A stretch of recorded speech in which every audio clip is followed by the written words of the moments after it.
চোখ রাখবো এই মুহূর্তের সবথেকে বড় খবরে। কলকাতার পুলিশ কমিশনার মনোজ ভার্মাকে শুয়োরের বাচ্চা বলে তুমুল নিশানা করলেন বাংলার বিরোধী দলনেতা শুভেন্দু অধিকারী। সেই ভিডিও ইতিমধ্যে সোশ্যাল মিডিয়ায় ঝড়ের গতিতে ভাইরাল হয়েছে। এই ভিডিওটিকে অবশ্যই একটি লাইক দিয়ে দেবেন এবং পরবর্তী ভিডিওর আপডেট সবার আগে পাওয়ার জন্য অবশ্যই চ্যানেলটিকে সাবস্ক্রাইব করে নেবেন।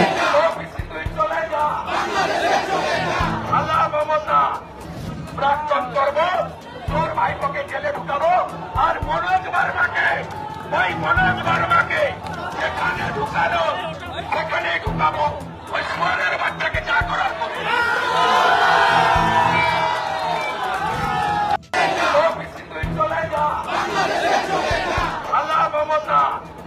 প্রাক্তন করব তোর ভাইপোকে জেলে ঢুকাবো আর মনোজ ভার্মাকে